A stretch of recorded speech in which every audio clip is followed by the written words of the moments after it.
I apologize, we're a few minutes late. And um, welcome to the Providence City Council meeting, Wednesday, March 19th, 2025. We have with us Brent Speth, Janelle Seeley, Carrie Kirk, and David Coons, and I'm Kathleen Alder, the mayor. We will have the Pledge of Allegiance. Carrie Kirk will lead us in that. So if you'd please stand. The only part to do is say, please stand. Oh, I'm sorry. I pledge allegiance to the flag of the United States of America and to the republic for which it stands, one nation, under God, indivisible, with liberty and justice for all. We'll have the prayer by David Coons. Our Father in heaven, we thank thee for this day and the opportunity to meet together as a city council and citizens and discuss the needs of the city. We're grateful for this country we live in, for the freedoms we have. We thank thee for our beautiful Cache Valley and Providence and the great city that we have. And we pray that we can be wise and make good decisions for the whole of the city and for the people here, and pray for these things in the name of Jesus Christ. Amen. Amen. Amen. Thank you. Let's do council reports. Anybody want to start? Okay, Janelle? The legislative session finished. Just had a couple more legislative policy meetings since then. There was 962 bills drafted in the state legislature in 45 days and 582 passed. So it was a busy legislative session. In conjunction with that, I'm doing the league spring training webinars for the next several weeks. And I got to go with Youth Council with Carrie and go to the Capitol. I think the youth had a good time with that, and we took a bunch of them to Utah State last weekend to do the legislative, the leadership conference. Yes, everything's legislative, no. And then I've been working with the South Cache community that cares with the health department on some of their prevention initiatives with high school students. So, and I've had calls from residents about animals, zoning, and garbage in the last couple of weeks. So that's what I've been up to. Thank you. Brent? Well, I attended the open house for the design of the transportation through Logan that went on just shortly after we met last time. And there was lots of scenarios presented and lots of things that they had drawn up and worked through. And the, excuse me, probably what I got out of it after talking with a few people and individuals, that they're going to look at some major north-south corridors that are not on Main Street. There's going to be like First East, and there's going to be one up higher about 50 East. There's going to be some down west. They're looking at major corridors to get the traffic off of Logan.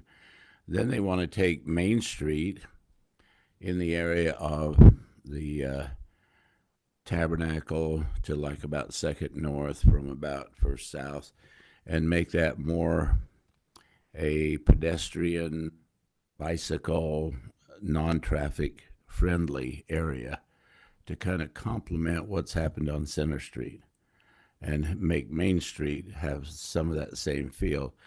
I don't think they're going to be on, to my knowledge, they're not going beyond 2nd North, because 2nd North comes up from the west on, what is it, Highway 30, and then turns and goes north and goes up to Bear Lake, and they're not affecting that. But I thought they had some pretty good scenarios, and now they said, according to Max, all they got to do is find the money and they'll get on their way. So I also, excuse me, sat in on the emergency management meeting, and Not too much new going on there. Just a lot of the scenarios of weather watching. They're starting to think about the flow coming out of the canyons if it keeps snowing, and then the longer it pushes that depth of snow into spring when it does warm up, then there's issues that could happen with some flooding in some areas. But we do have a fair amount of snow up there now, and so they're concerned about that. Also, the wild weather that's been happening. We haven't had much, but always concerned about it. Anyway, that's about all I have to report.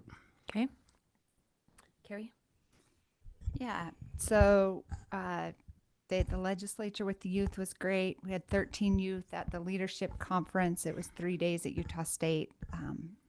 Lots of learning and good conversations. The Easter eggs are filled. We've got 3,000 eggs ready to go for the hunt.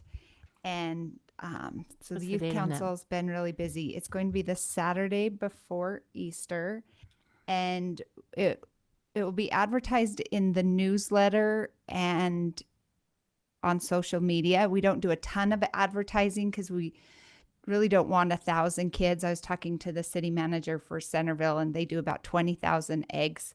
So we're not looking to do street signs and that kind of stuff. We would really just want to advertise to Providence residents. And then we started doing the Easter egg hunt in 2020. So we started with a sign up, and that's worked really well to have 2 hunts and just have people sign up for spaces for the hunt. And then we can have kind of 2 equal-ish groups, although the first one is always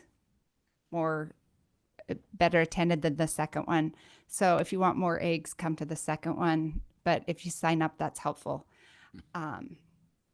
So just the Saturday before Easter at 11 and 12.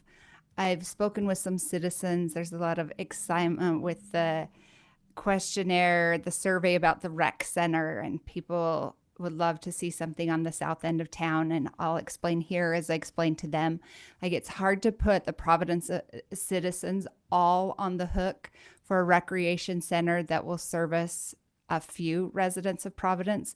So I'd really rather see it happen at the county level or privately, but we'll look at the data and support Nibley or the county in moving forward with some, or a private individual moving forward with some kind of project if that's what the citizens want. Thank you. David? Had a good meeting with Ryan this month, just one this time, and we talked about some of the snowplow issues and challenges that they have in getting around. Opened my eyes a little bit to things I never thought about, even though I grew up on a cul-de-sac, but I didn't realize that's a difficult task. So good job to those guys. They work Yes. hard. I know they do. Mosquito abatement has spent about $160,000 so far of our budget this year on 2 new ATVs, and those are picked up and ready to go. In addition, some new larvicide was ordered. That was delivered. It should have been sent around spring break, so should be pretty close to getting here if it's not already. And then we've ordered a new fogger, so hopefully mosquito abatement will be really effective this year and nobody gets bit. That's my hope, at least for me. So on the Just Serve side, now that we have weather heating up a little bit, there will be opportunity for some tree trimming, some painting projects coming up. I think it needs to be a little bit warmer, at least consistently for that part, but and some park cleanup stuff. I watched on the legislative session, I counted a few less bills than you, so I had 959 and you said 960 something.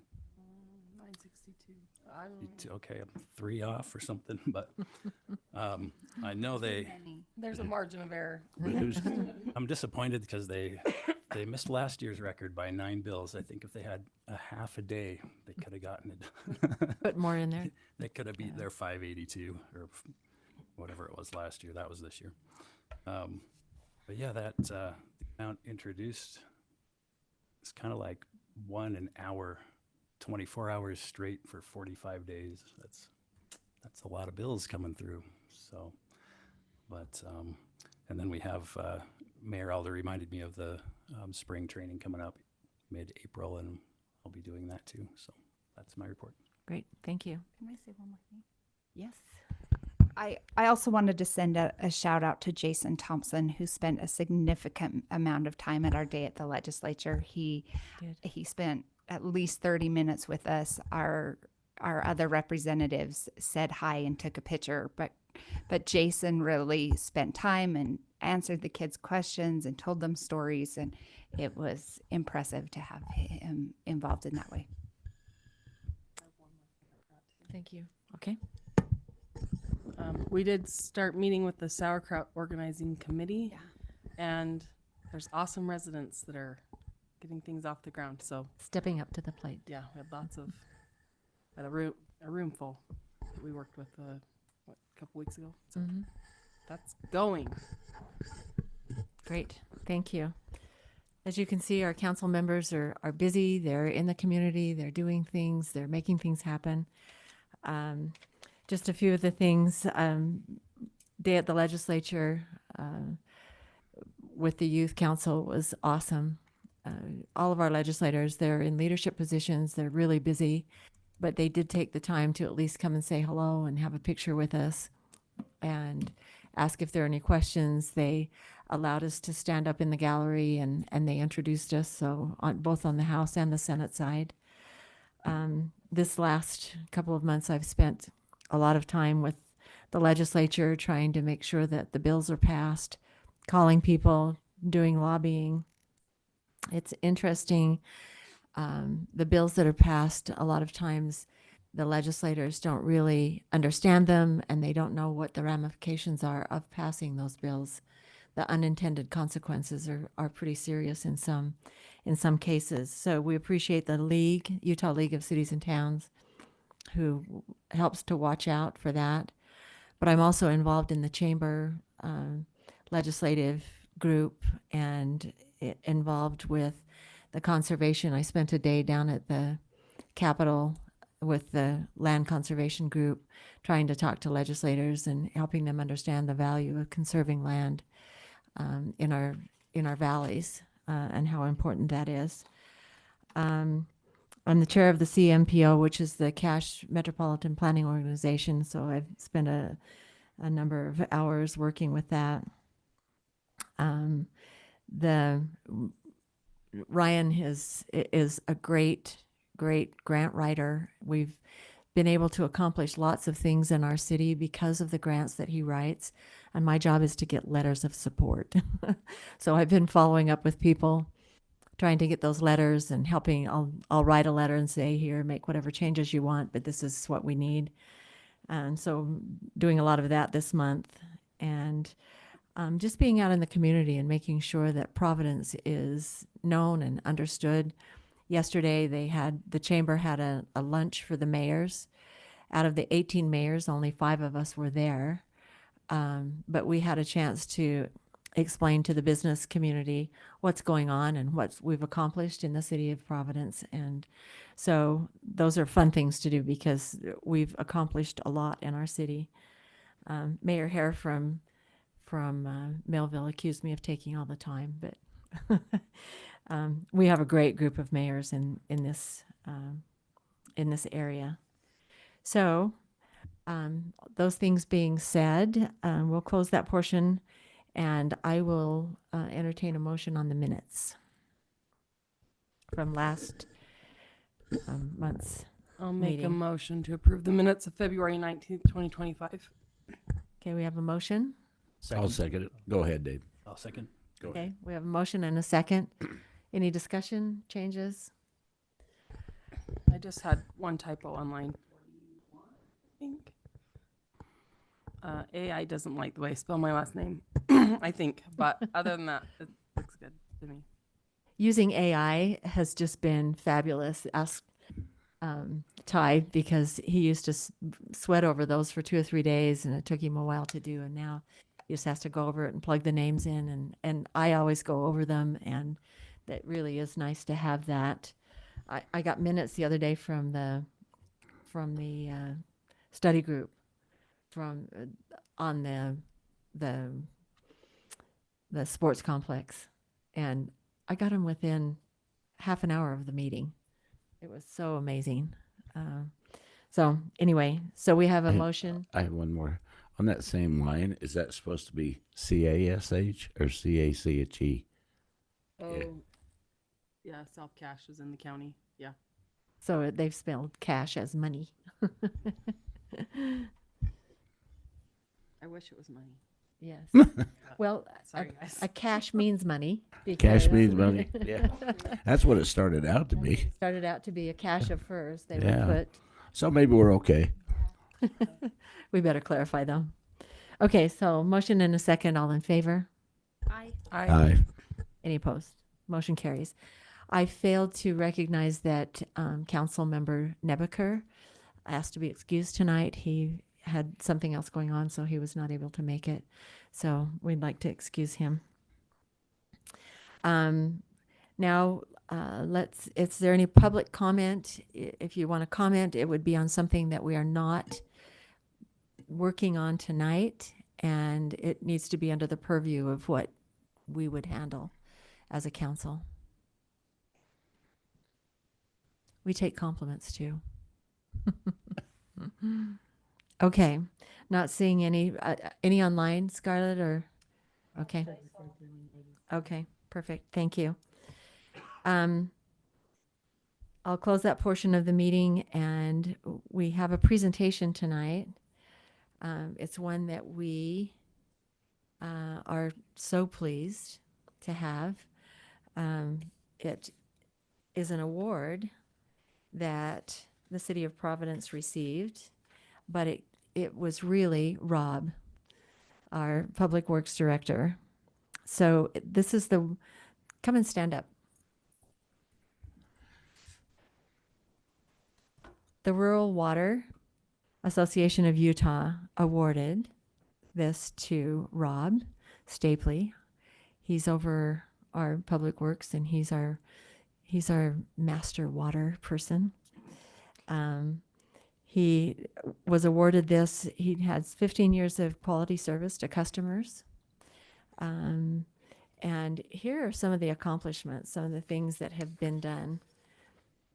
In 2022, he replaced 3 blocks of asbestos concrete water main, 128 services upgraded from galvanized to poly, 2 upsizes of water mains for fire flow enhancements, Sherwood Drive and Zone 1 shunt to Vaughn's Park, replaced over 40 gate valves, replaced 11 fire hydrants.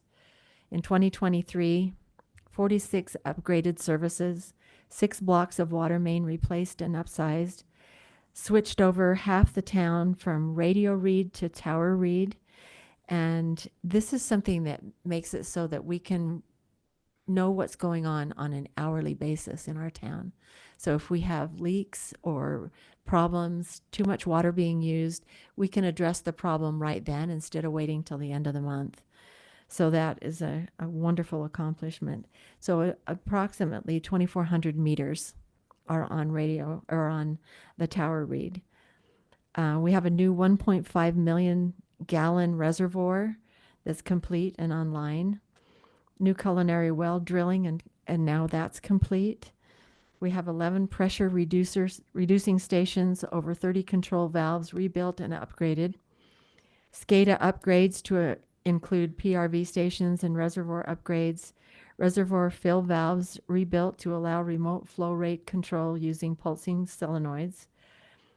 Upgraded water system communications to fiber LAN in-house on the in-house network. So it's just a few of the things that have been accomplished by Rob and his team. He's a great leader of that team, and this isn't all that they do. That's just the water award that he was given. So let's see. I think it's important to note too that when we decided to do fiber, one of the things that fiber does for us, it allows us to put our utilities on the fiber network, which then gives us real-time information about what's going on. And is there any other city in the valley that has that? Not completely like ours, especially through a land network, but it is amazingly fast, and it's very helpful at 2 in the morning when you start getting those alarm calls and being able to fix things and change things and go back to sleep. Remotely So- without having to get dressed and Or wait jump for in your it. cold truck. Making changes. We used to have to wait, 10, 20 minutes for a change that I would make online to actually take effect to make sure it's going to fix the alarm problem. There's, probably 50 different reasons it might call somebody in the middle of the night to deal with an issue. But now that timeline is much faster, which has been great. That fiber is fast, and it works really well for our water system.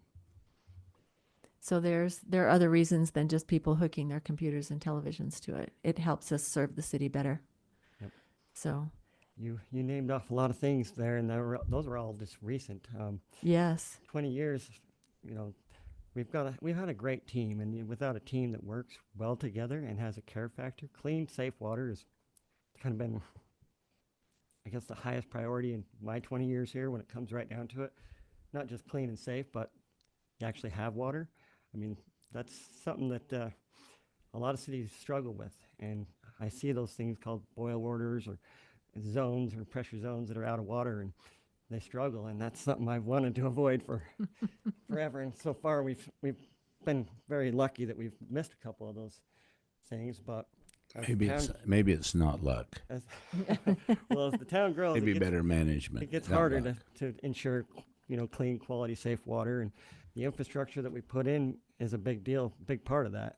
Making sure that gets put in right, you got quality parts and a team that helps you build that quality system. It's really a team effort the way I see it. Well, our new tank, how long was that in the planning? A lot of years, Yeah. 5-6 years. Yeah, it just doesn't happen overnight. You just don't say, oh, next week let's get a drilling team up there and get a new tank and be able to fill it with water. Yeah. For a small town, we do have a pretty elaborate water system because of the hillside. I mean, we got a lot of different pressure zones, a lot of different, quirks that make it work on a hillside like that. And the way our system was originally designed is based on gravity. Well, as the town grew, we have to push water back up the hill because there's not enough coming out of the canyon in July and August to take care of the town. So it's a system that has a lot of different ways to reroute water and push water different directions in order to make sure it all works. And so I've watched it grow significantly over the last 20 years, and it's been fun. Is there anything in particular that the team is proud of that you've done that I didn't name here? Nothing in particular. It's the fact that we have had such a wonderful track record of clean, safe, full of water in the tanks. Track record is just, that speaks for itself, really. In my book, when I know we've never made the news in a negative way, it's a plus. 'Cause Yes. it happens, and it doesn't take much of an episode to really stir things up in a negative way, and it can be very, very problematic and hard to resolve those types of issues when they occur. So preventative is definitely better than reactive when it comes to keeping clean, safe, full waters. in the Well, when system. his team has to be reactive, they are reactive. We had a leak up on the hill that filled up 2 basements like in seconds. It didn't take very long to do that. And his team was right up there, took care of it. People didn't lose their water for very long. So that was great. So even if it's not something that's positive, it's something that's taken care of in a positive way by our team. Well, and I'd just like to make a comment. It's just, there's water, there's sewer, there's roads, there's keeping the roads clear, tree trimming, there's weed spraying, there's multifaceted areas that Rob has to be over, and he does it. He does it well. Our congratulations to you as well. Well, thank you. And we have got a great team. Without a team that functions well together, you fail. And Every so, team needs a quarterback. I mean, guys, they're in the water department as well. I mean, our parks, you name it, we wear a lot of each other's hats in order to make it work. And I forgot the parks and cemetery. Man, It's a lot. so that cemetery's getting more important all the time. But that award from Rural Water is a significant, achievement. It's a spotlight on Providence City as a whole, the way I see it, and it's nice to be recognized. So thank you. Well, congratulations.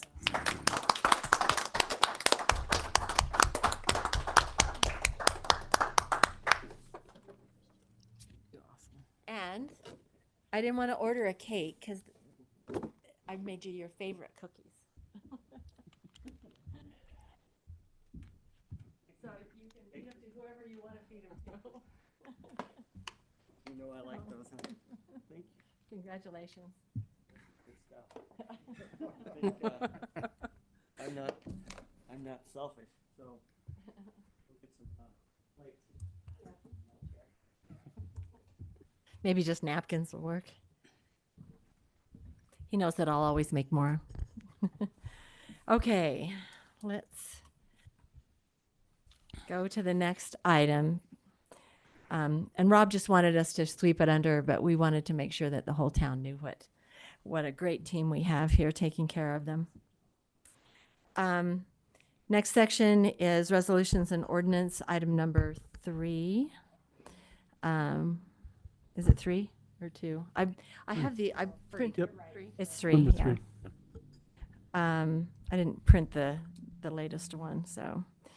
This is ordinance 01-2025 wastewater treatment impact fee schedule amendment. The Providence City Council will review, discuss, and may take action on an ordinance 01-2025, which amends the wastewater treatment impact fee as it relates to multifamily users. So, is I'll that talk you, on that one. Ryan? Yep, it's mine. So this really, when we implemented our treatment, Logan implemented it, and then we adopted. But when we did that, we went to a equivalent unit calculation, and so we have been calculating based on that equivalent unit. So when a townhouse came in, they were slightly less than a traditional home, and so this really won't affect us much. What it does is it standardizes. There were some cities that treated each townhome as a residential unit, so they paid the same amount as a house. So some cities this will have a discount, some might change a little bit.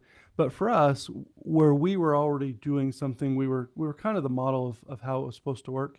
And so when Logan tried to do a standardization, they looked at some through their study and through what we were doing, and this is just to formalize so that everybody in the that is treated by Logan Sewer is all consistent for the treatment of townhouses.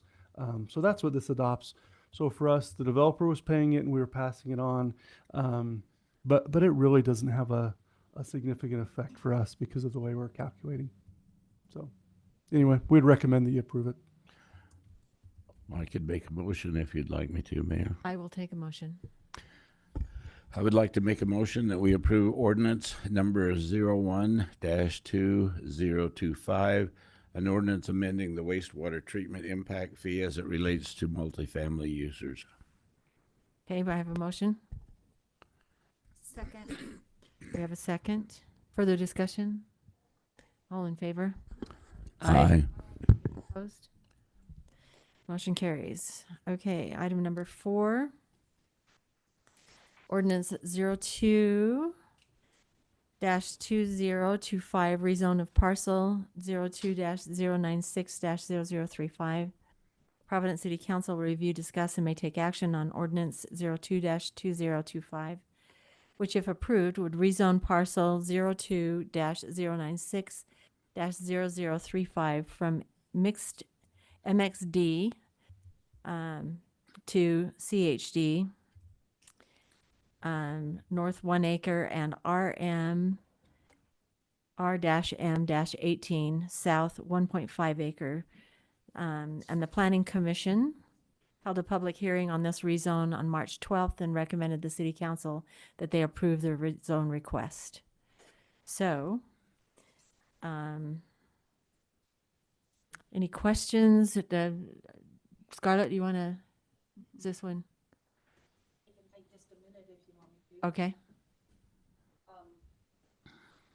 I don't want to steal Ryan's thunder, but the posters that are hanging up work really well for this. So, um, those are our general plan.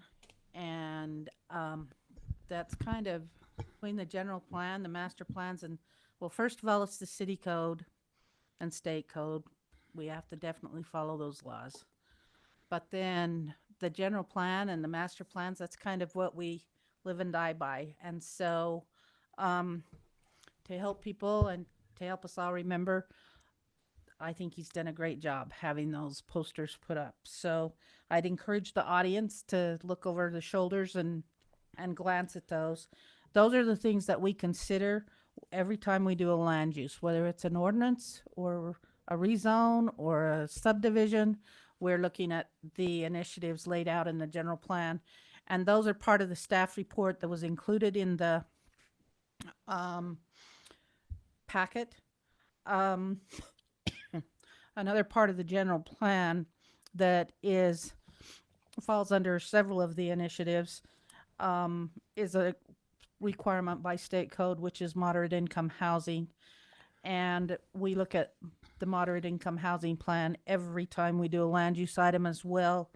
Partly because we have to report to the state on that, and partly because ever since that law went into place, that'll be almost 20 years ago now, Providence has actively been on board and tried to make Providence a welcoming place for many and all. But under the objectives, one of the objectives in that moderate income housing plan is that we will zone for areas that encourage moderate income housing. The RM18 should be able to do that. That stands for residential, multifamily, cap of 18 units per net acre. So you would be looking at townhomes and condominiums and that type of thing. In this plan, I did a little bit of extra homework just so the audience can be aware of. In Cache County, this is on page 5 of 7. In Cache County, moderate income housing is housing for households with incomes of up to 80% of the median income for the county. That is the the HUD definition for moderate income housing. The estimated median household income for Cache County in 2023 was $78,292. 80% is a household income of $62,634. Using the 30% rule that lenders and financial institutions recommend for rent, that means that no more than 30% of the rent, 30% of the amount of their income should go for rent. The estimated rent could be $1,566 a month. When considering a home mortgage, amounts, there are very many variables. One of the local mortgage companies provided the following: using a household income of $62,634 with current interest rates, assuming little to no down payment, the maximum housing payment for someone with little to no other monthly debt would be between $2,400 to $2,600. That would put the purchase price of a home at around $300,000 to $350,000. If you look at Providence City and you look at our tax rolls, you will find very few living units that are less than $350,000.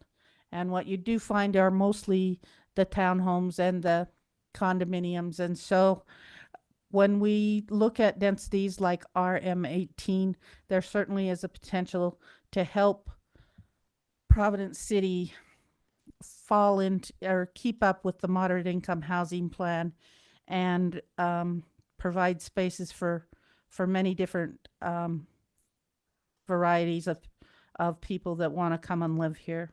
We look at our parks, trails, and master plans. We look at our transportation plan, our 40-year water right plan, our wastewater master plan, our stormwater master plan, and our culinary master plan. And a shout out to Rob and his crew that keep us up to date within these plans, and Ryan as well to work with the council. And a shout out to the council. We don't get to do all this and do all these neat things we do without you approving the budget and without your support. So that's very much appreciated. But we follow these plans, and we've made great strides over the years to stay within these. And we look at them, like I said, in every land use item that we do. Most of the items in those plans will come through in the form of impact fees. We have a street impact fee, we have a water impact fee, we have the sewer treatment impact fee that Ryan just talked about. We also have the sewer collection impact fee that stays here in the city. That treatment fee, we send that directly to Logan. The collection fee stays here in the city, and we can utilize those for our capacity and growth projects. We also look at sensitive areas. Which includes like steep slopes, floodplain areas, crucial wildlife habitat areas, geological hazard areas like earthquake, that type of thing, wetlands, open streams, those type of things. This does have a little bit of wetland involved in it, but those kind of things will be covered when they come in with some type of development plan. So the zoning, we want to make you aware of it, but it doesn't, we really get down to the meat and potatoes on it when they come in with the development plans. And then also included is a listing of what's the uses that are allowed in the mixed use district, the commercial highway district, and the R1, and that should say 18. It says R1M. I apologize for the typing error there. The conditions that the Planning Commission had to look at, the council, City Council is the body that will make the final decision. The Planning Commission held their public hearing as required by law. And then we talked about, at the time of, we also have our fire marshal look at these things, and he put a letter in here, and his concerns will be addressed as the development happens. And then they have to continue to meet all applicable state, city, federal laws, codes, rules. Approval by the city of any application submitted or paperwork does not alleviate the owners and or their agents from their responsibility to understand and conform to local, state, federal laws. Providence City approval is not intended to and cannot be construed to allow any laws to be violated. I'll let the developer is here, and so he can, or at least his representative is here, so they can address specific questions. But just in general, mixed use is probably the zone that has the largest variety of use that can come, because it has the residential component. You can have retail sales in there.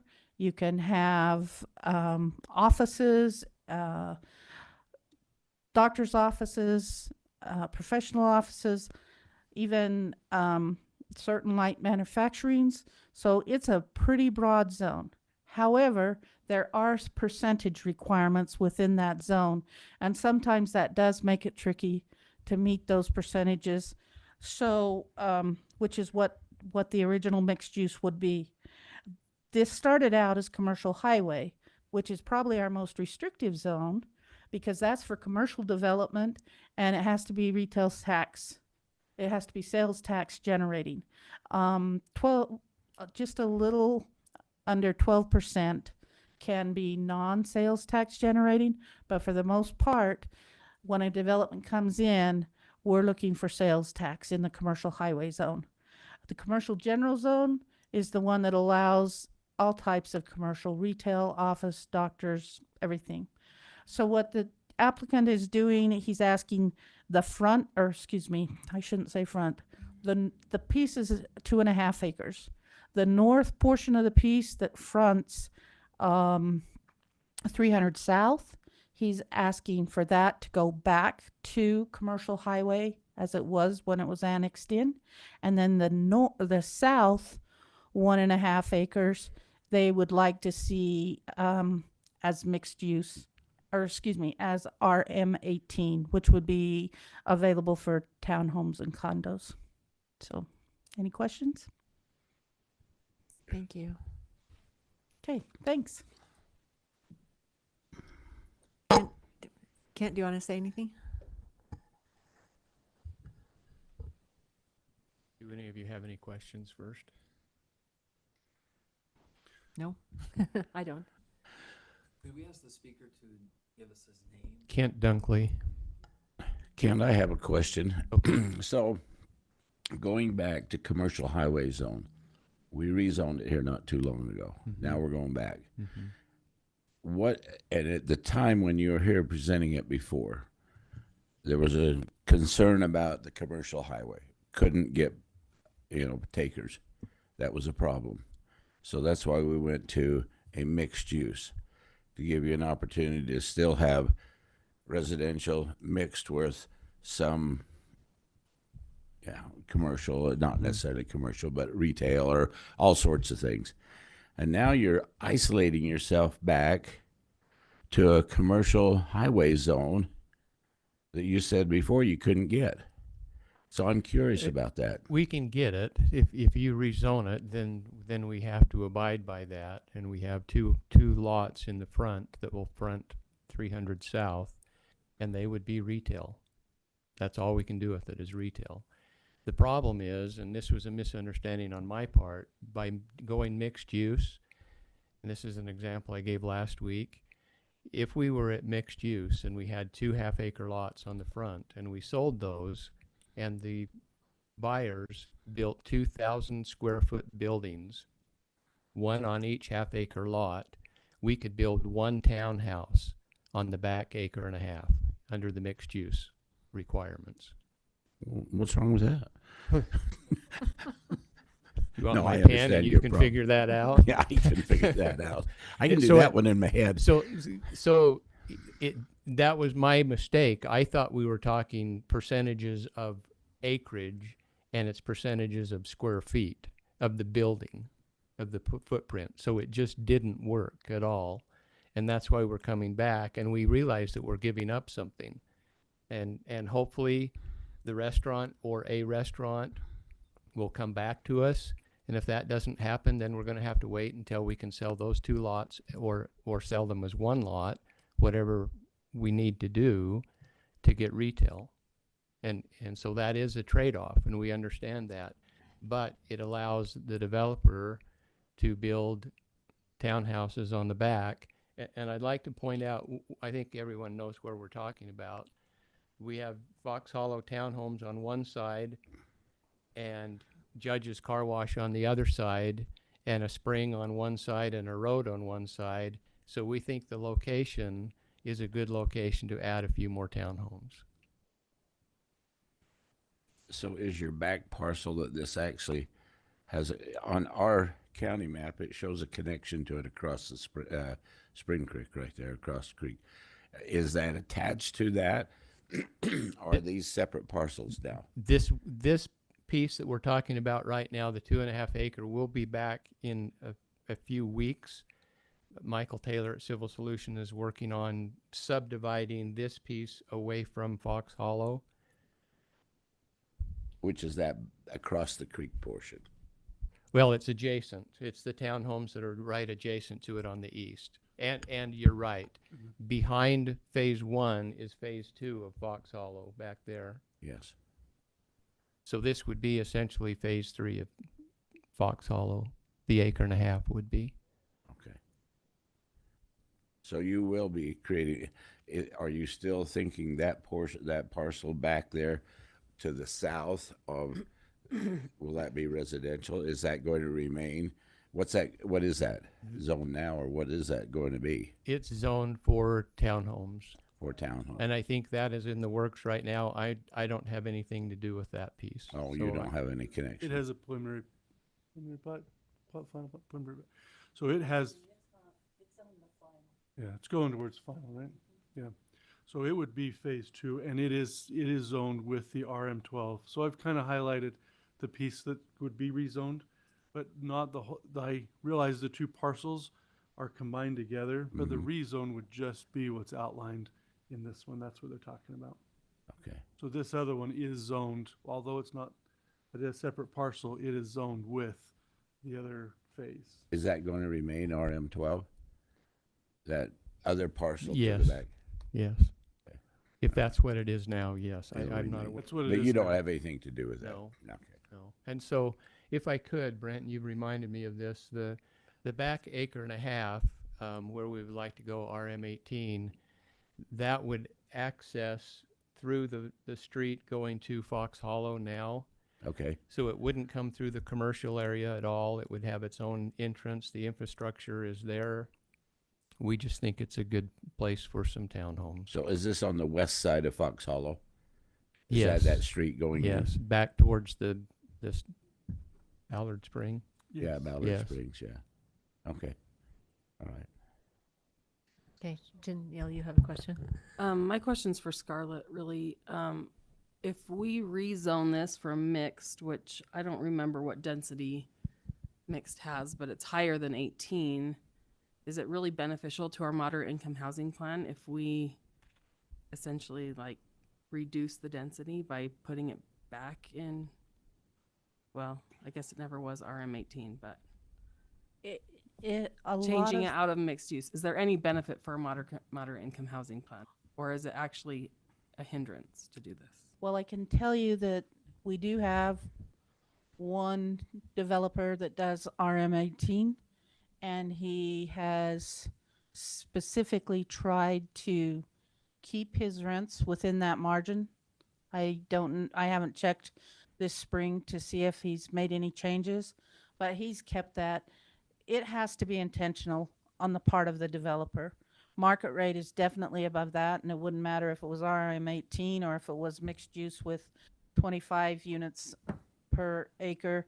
If the developer wants to get market rate, they will go for much higher than, because we have RM18 units that go at market rate, and they're much higher than the one that the developer is intentional about keeping them lower on. So that is more,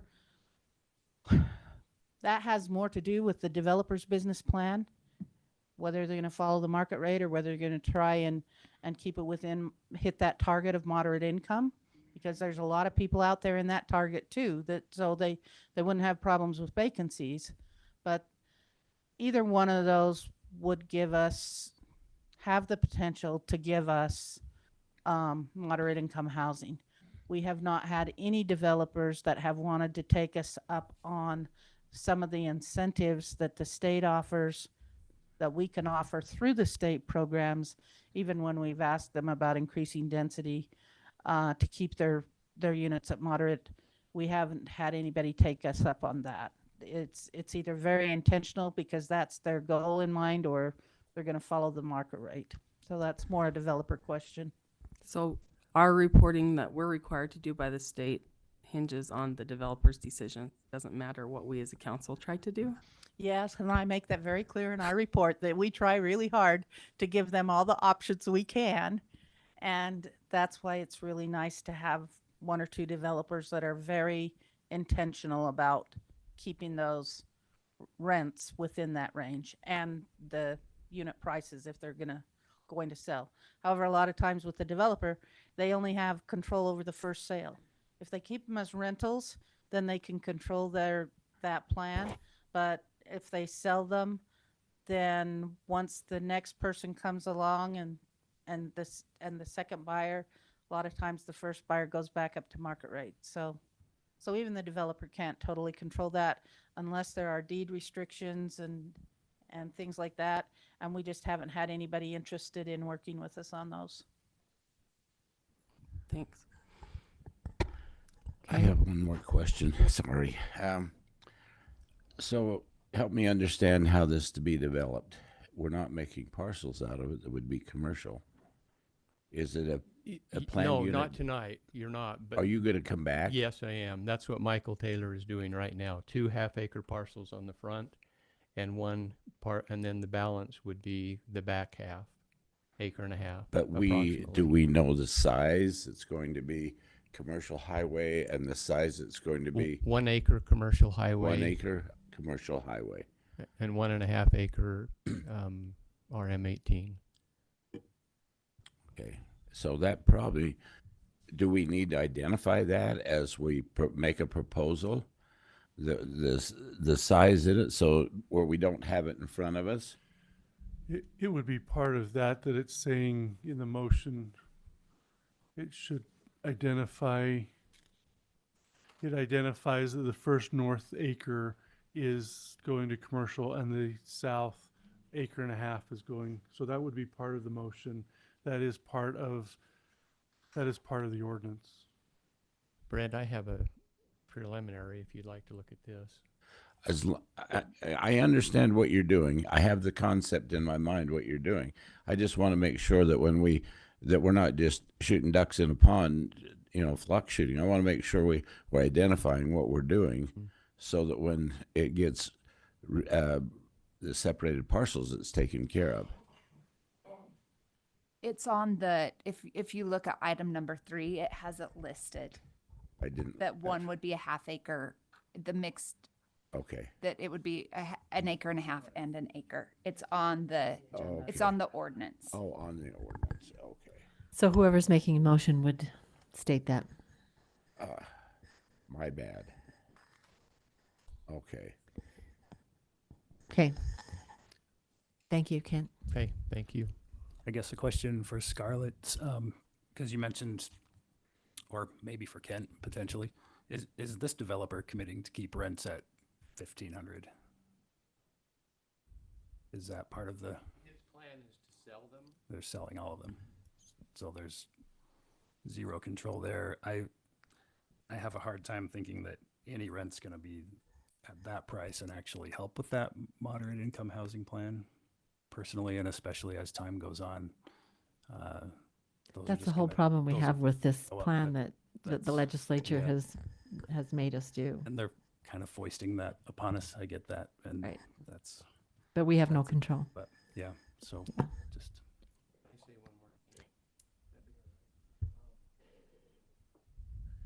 I get that we're trying to hit some targets, and in Fox Hollow, when they first came on, some of them were rented, and they were rented for about $1,850 a month. That lasted the first year. We have some over there right now that are in the 1,600s, 1,675, something like that. To keep the prices down, to build them as units to be sold, RM18 works better than mixed use. Like I say, and I don't know if you understand the mixed use and the square footage, but no more than 50% can be one use. Nothing greater. One use cannot be greater than 50%. And that's where I gave the examples on these 2 commercial lots. If 1,000 square foot building was built on each one of them, then all we can do on the back is build 2,000 square feet. That's one townhouse. That doesn't keep the cost down. So if we get RM18, then there are more units that can be developed and sold at a better cost. and how many do you expect to build at RM18? That's a good point. We're asking for RM18, but there is Ballard Springs in the back, and it also slopes off that way. And so we're asking for RM18, but it depends on the elevations, and that we don't know for sure yet. That's why the engineer has it. Mm-hmm. Great, thank you. So I'll entertain a motion. Can we have public comment? Taking questions from the public? We had a public hearing. You said nothing on the agenda was to be talked about. You said under your supervision, anything that's appropriate, but not on the agenda. Okay. I will allow you to ask a question. All right, I have comments, not a question. Okay, comment. My name is Nate Worthen. I live at 605 Fox Ridge Drive.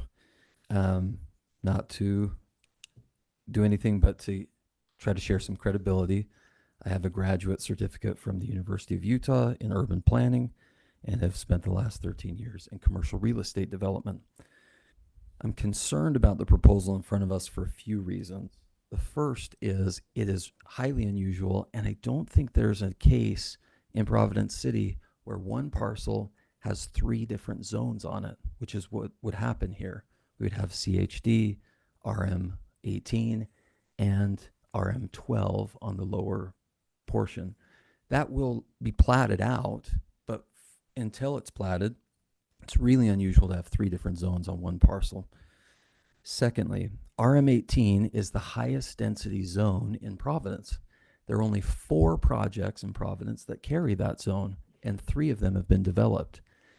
In no case is RM18 this proximate to R16, which is the neighborhood where 580 West is. We have Providence Place, which is just north of here over by the park.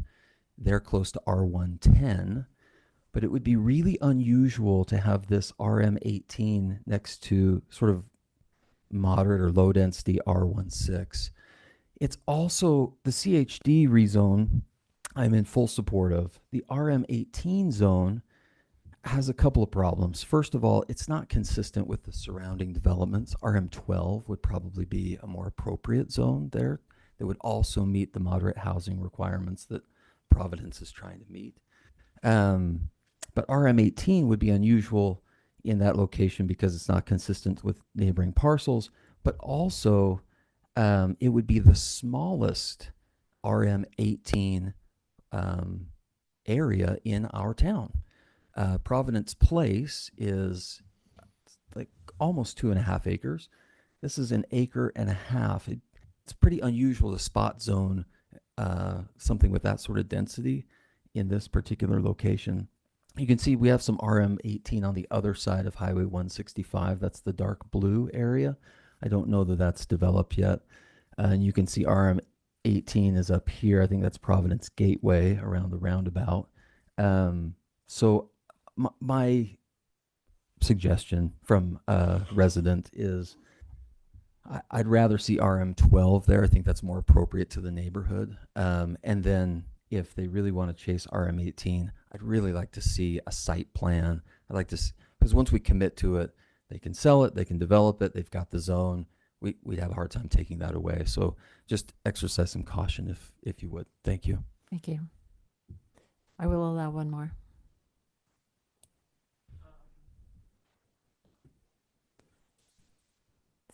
State your name. State your name. My name is Benjamin Chandler, and I would like to know, how will residents of the new townhomes walk to the new commercial developments and to Zollinger Park? Okay. Thank you. That is a good question. Okay. Given what we've heard, I'll take a motion.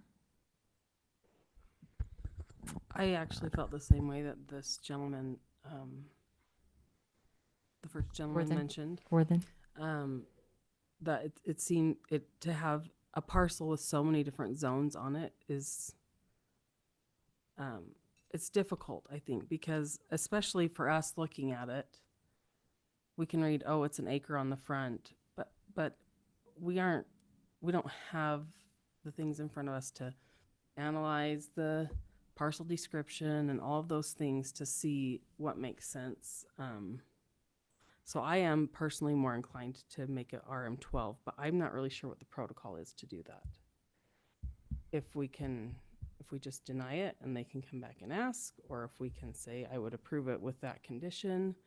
I think that would be part of your motion to make what you would approve it as. They could reject that and leave it as it is. But at this point, you have the discretion to be able to approve, modify, or deny. Okay. Kent, you had a comment? Yeah. Okay. You have to come to the thing, but Carrie, you've got a question. Yeah, I should have done my homework on this, but can you tell me what the general plan zoning is? Is it mixed use? Or is it It's all highway commercial commercial. highway? I think it's highway commercial. It's commercial highway. Just really quick. They really can't submit plans until we have the zone. Mhm. So even though they intend to subdivide it, we can't look at a subdivision that would show RM12 or RM18 and commercial until the zone is in place.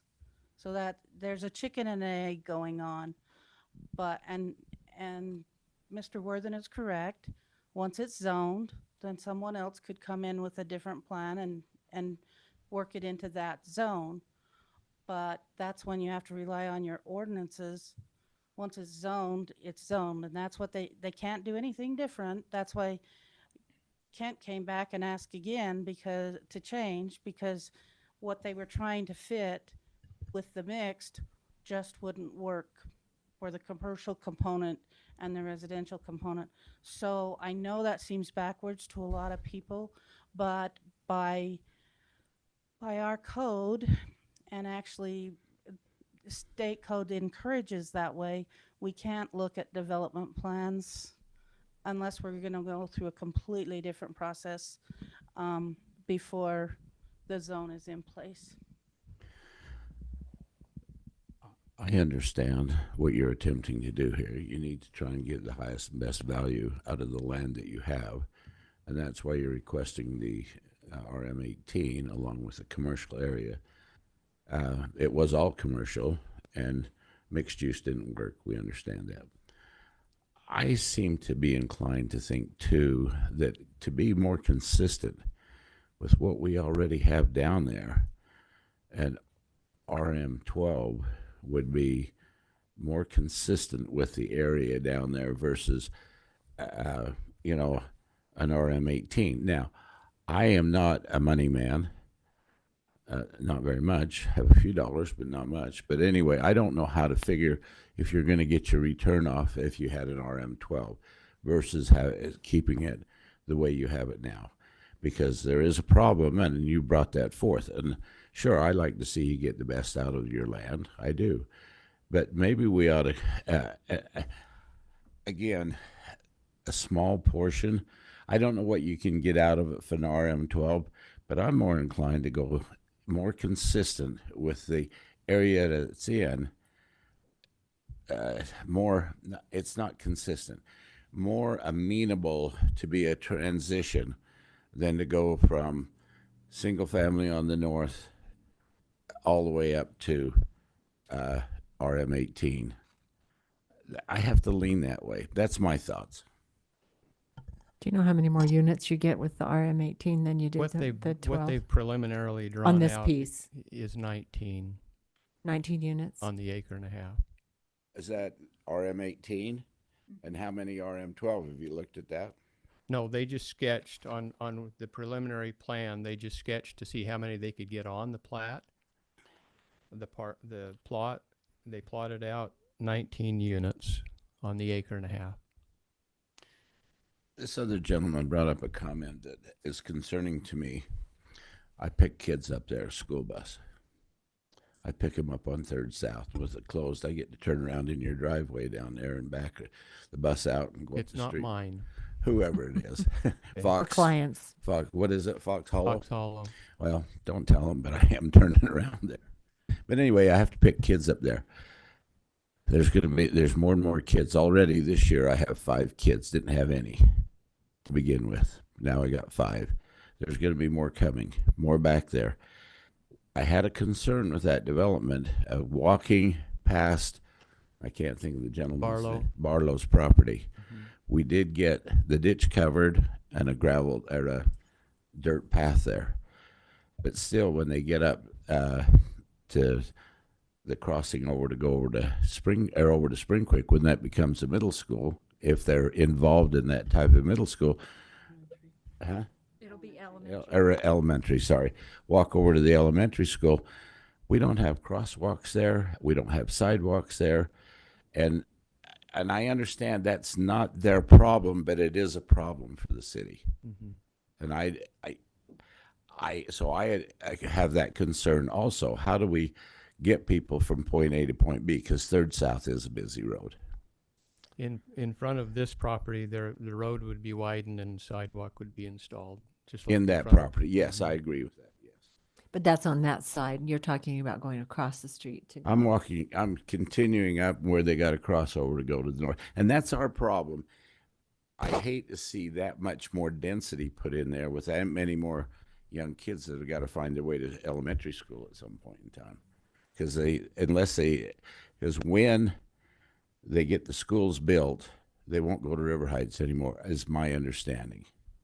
Right now, we're hauling them to River Heights. They're not going to school in Providence. They're going to River These Heights. kids on here? Yes, at- they in all go to Foxhole? River Heights. Wow. All the southwest quadrant of Providence goes to River Heights. Yeah, from the Third South, and actually along the west side of Providence, all the way over to River Heights, pick up and go to River Heights, where there's 4 bus loads go out of there every day of kids over to River Heights. I didn't realize that. And so when they get done doing what they're doing, there's going to be some problems. I really hate to see us. We need more solutions before I think we put that high density in there. Just my thoughts. Yes. So this seems really tricky to me because the general plan says commercial highway. And so we left we aborted the general plan to do the mixed use. And now it's like when I give my teenagers like a little bit of leeway, I'm like, okay, 9:30. And then all of a sudden they're only 30 minutes late when it's 10, when they come home at 10. And I feel like we've kind of like, okay, we've moved into mixed use, but now all of a sudden we're zoning half of it as Highway condos commercial. when really what we want is commercial. So to me, I just love it when developers follow the general plan and then we get a clear signal from the planning commission. And I appreciate the work that the planning commission does, but ultimately what they recommend needs to match the general plan. And so this is giving me heartburn all the way around because it feels like we gave a little and now you're asking for a lot. Okay, and that's my fault because that was a misunderstanding on how mixed use works. But if you do the calculations on mixed use per footprint of the building, Yeah, I understand what simply went doesn't wrong, work. but I also feel like, well, I My would fault. still love the 2.5 acres to be commercial highway. So Well, we've got a lot of that around with nothing happening. If everyone is agreeable to RM12, then I would say maybe we need to table this because I don't have permission to make that change from the developer owner. And so if we want to table it, I'm fine to table it. And then by the time we come back, we will have the plans from Civil Solution so that there won't be 3 zones, there will be 2. This will be a separate property. I think there are enough questions that probably would be better Okay, if we put that off since that's you're not fine. able to make that decision tonight. I think so too, Kit. I mean, Okay. we want to help you as much as we can, but we don't want to just hodgepodge things.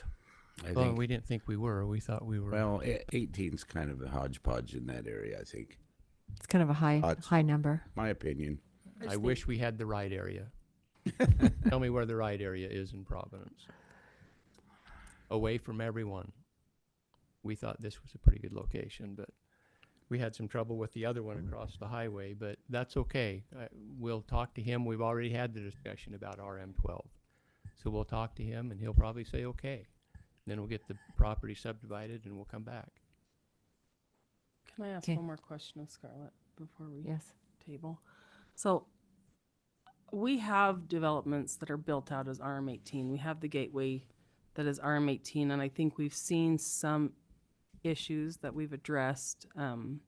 But can you refresh my memory exactly what has changed? I know we've increased the open space, and I'm wondering what has changed with the parking, if anything. I know that those two things have been probably the biggest issues with the RM18 that we have as it currently exists.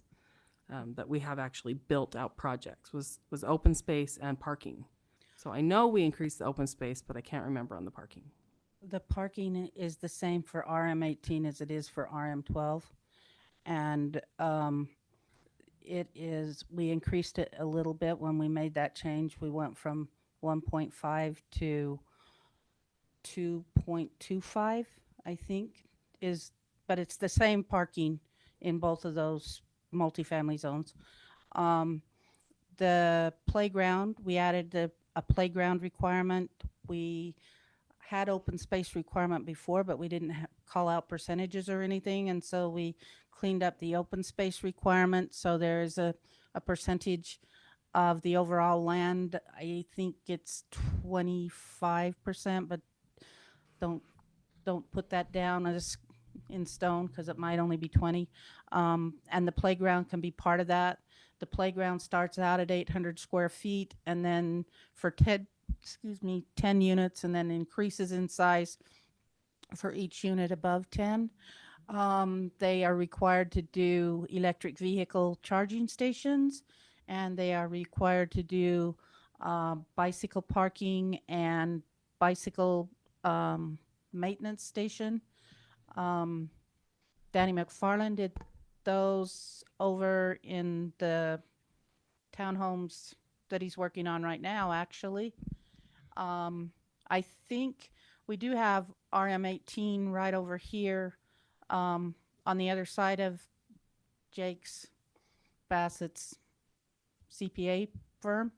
Those are Danny McFarland's as well, and they're RM18, but they came before the playground requirement. So, and I think they're only on I don't even know if that was an acre lot, but might be. 2.5. Oh, that one's 2.5. The requirements by phase. Yeah, they have to, well, So this final plat that's coming in with the back half of that one parcel has a playground incorporated in it which final plat? on the back side of this No, parcel because across Ballard their Springs. preliminary was approved before those requirements went in. Their preliminary plat was approved clear back when the first phase was approved. The preliminary plat, Did all those design phases- changes like 2 years ago. yes, This has been longer. Yeah. yeah. Okay. So anyway, but no, they would, so this one would come in under the new design changes, and they would have to account for the EVCs and the bicycles, and as Kent said, they'd have to do the upgraded out in front, and they'd have to the frontage, they'd have to do the curb, gutter, sidewalk, park strips. They'd have to do painting for the bicycle lane is on that side of the street, isn't it, Ryan? So they would have to do that as well. So we've made a little progress there. They're probably the first one that would really utilize it. The only reason why Danny's did is because he specifically came in and said, I want to go under the new ordinance, and so he did, even though he had started before under the old one. So those are the requirements for RM18, which is not true for the RM12. No, that's It's the same. the same. Okay. And it's true for the mixed use as well, because the mixed use, the commercial side falls under our commercial code, and the residential side falls under our multifamily design standards. So it would be similar for them. Other than in mixed use, there is a less parking requirement in mixed use specifically, because that's supposed to be all about walkable communities and not encouraging cars. So So, do I understand this right? If it was zoned RM12 on an acre and a half, in theory, you could put 18 units, correct. right? Because 12 plus 6 for the half acre. In theory. In theory. Except we do a net acre, so you have developable acres and you have to take out roads. Yes. So there's some things you take out of that. So take out 20%. Okay. Yeah, Take about out 20. 20% of your number. So on his sketch, he's got 19 at RM 18. So, but the optics are also important to the council. The people of Providence have been very noisy about density. And so it may not be that much of a difference in reality. I mean, a unit or two, maybe more. I don't know, but the optics matter to the council because the citizens have spoken clearly to us that they want us to be really careful about the density that we put in. So I have a question about it. Go ahead, Mayor. You were going to say something in conjunction with that. Mine's a little bit different, so if you got something. No, go ahead. Well, so this is a concern that I have, and I was not in favor of it, is parking on the street at 8 o'clock in the morning. That is a major road. You get a major snowstorm, and they're allowed to park there at 8 o'clock in the morning on that commercial strip. So is there any way to control that? Do we just deal with it and roll the snow over to where the cars are parked after 8 o'clock? See, that's when we went through the commercial and said, we're going to do this for a commercial. We just as well took a 9mm and shoot ourselves in the foot, because we have got lots of commercial with lots of ramifications that's going to happen in. Just a thought. I can't tell you where people will park, but if it's legal for them to be out on that street, they probably will. I will tell you that this particular developer actually purchased some of this property, and unless their development plans have changed, they're putting in more than the required amount of parking because their residents were frustrated with it, and Kent could probably speak to that better, but they did contact us about what it would take to get more parking for the residents, and they've been very conscious of that. So it wouldn't surprise me, just because of the demand of their own residents, that you may see them exceed our parking requirement a bit, even though they wouldn't be required to. But they are already trying to do that with their current Which would be project. super if they did. But if someone else came along and bought that for whatever reason, if it changed hands again, Yeah, they would not be required to do that. right. But parking on the street is never legal when it's snowing, even after 8. If it's snowing, it's against the law to park on the street. But if it's there and it's got to be rolled back and it's not snowing, you still got a lot of street to roll back. Yeah. Kent, do you have one more comment? I was just going to say the parking's already been purchased and developed. It's done. It's ready. For Fox Hollow, that's already there. Right. They now have one extra unit. Fox Hollow. Based on feedback from residents. Car garage plus one extra parking space. Okay, thank you. Well, I need a motion. I'll make a motion to table this. Okay, we have a motion. Second. We have a second. Further discussion? All in favor? Aye. Any opposed? Okay, Just for the developer's sake, that next meeting will be on the 23rd. It won't fit our normal third Wednesday. So it'll be on the April 23rd. So anyway, I'm just letting you know that the in next April one it'll be will on the 23rd rather than 16th. it'll be the fourth Wednesday rather than the third Wednesday. So just put that on your calendar. Okay. Thank you. Item number 6, Blackstone Lift Station Electrical Agreement. Oh, I wrote something underneath that one, so I thought we were done. Sorry. What would it be if I didn't mess up on the numbers? Okay, this is the LED street light conversion project. So Yeah, so at this point, we have a representative from Rocky Mountain Power here with us. If you have questions, but what this does is this goes through our town and upgrades the lighting that we have to LED. and it also has it dark sky compliant. And so at this point, this would be a improvement to what we have. The benefit is if we will pay the upfront cost to have the conversion done, then we reduce our power rate for it. Currently, we pay per pole an amount per month per pole, and so if we use less power on it, most of these, in fact, aren't metered, and so we just pay a standard rate. And so this helps us reduce that. We're figuring about a 4.5 year payback, and so if we do the upfront, then it'll with that reduced cost, it'll pay off in 4.5, and then after that, we'll see a significant savings. So long term, this is a good financial move. It wasn't budgeted. It wasn't considered when we started our budget because we didn't know that this would be a piece, and we didn't know whether we could rank into the process to be able to have it. They've done other cities, and so we've had kind of some discussions and finally been able to get our spot if we want it. So anyway, if you have questions, Mr. Lichty is here, and so if you have questions, I'm sure he has all the more answers than I do. I do have a question. State your name for us. Rocky Mountain Power. Okay, Steve, what happens, LED lights are supposed to last for 1 million years, but some of them do go out. So who bears that cost? The company does, because we still own the light. Okay. Essentially, you guys are just paying the upfront cost to convert them over, Okay, which would happen over time anyway. As lights fell, when an old sodium pressure light fails, now we replace them with LED because we can't find the parts anymore to repair the old lights.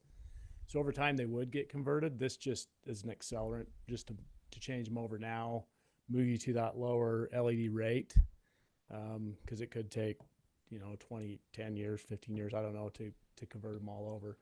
So if they do fail, if it's an LED, they have a 10 or 15-year warranty, which is irregardless, wouldn't impact you guys. We would just be the ones responsible for maintaining as we are now and changing those lights. So on that, the city, as a city, we own and maintain decorative lights.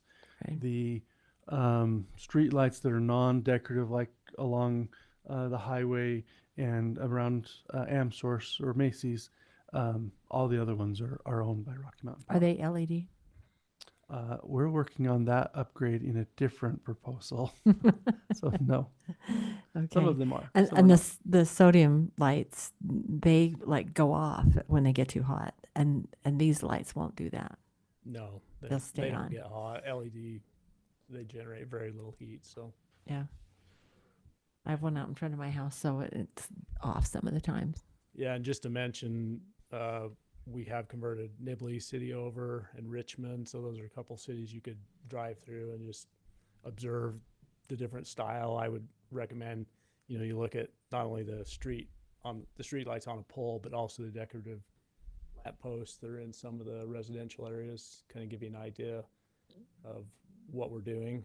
I did mention to Ryan that there's a couple of different light colors or intensity. There's the 3000K, the 4000K. The 4000K are pretty bright. So Nibley and Richmond both went with a 3000K option. If you guys decide to move forward, that's something to consider.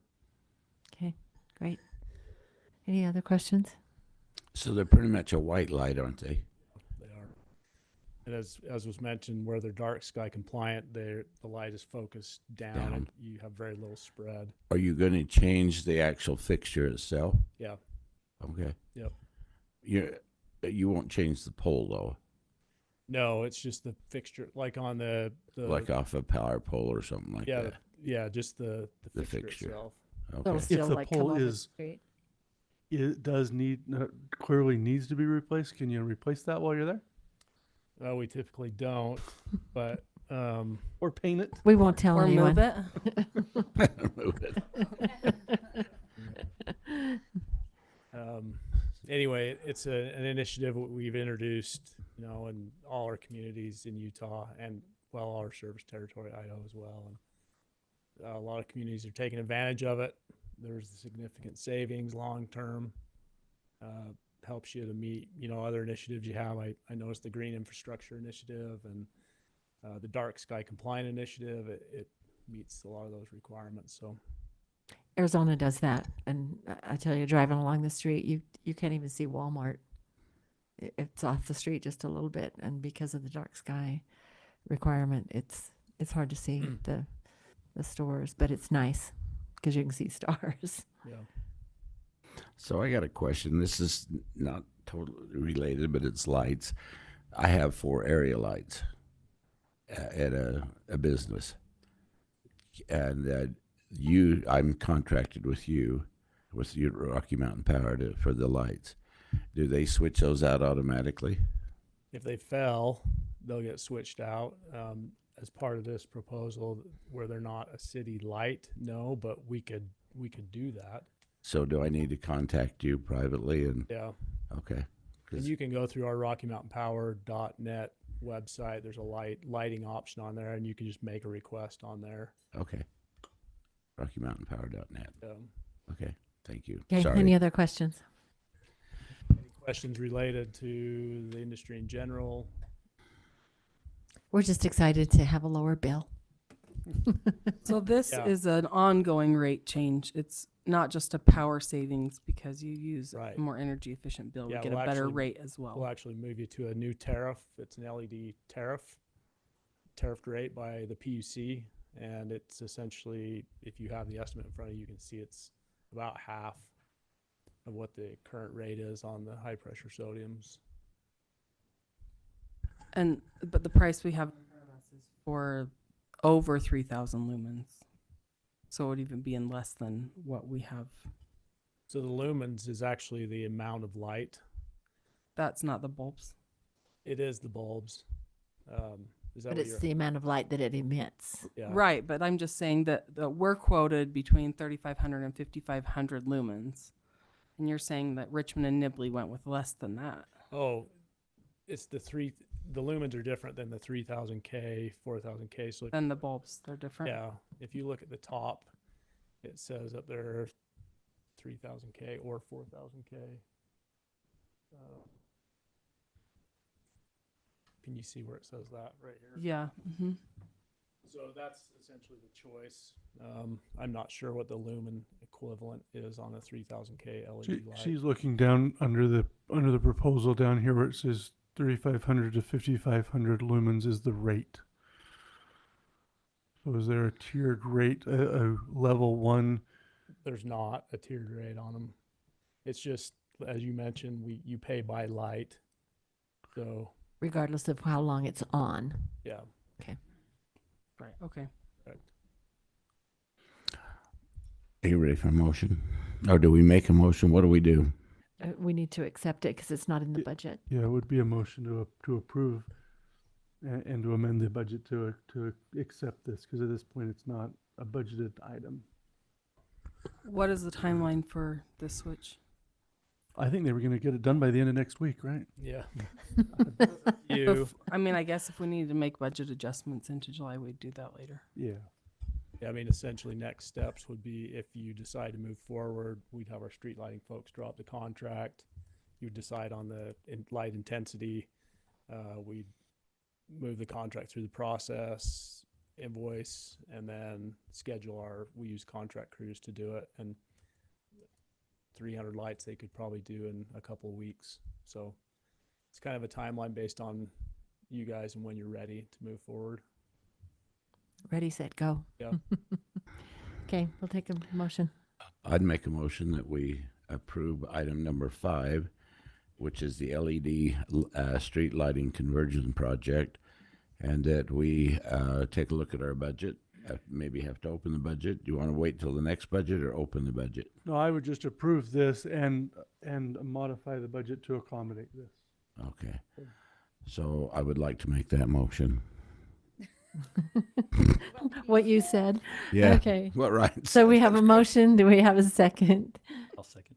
Okay, we have a second. Further discussion? All in favor? Aye. Aye. Any opposed? Motion carries. Thank you.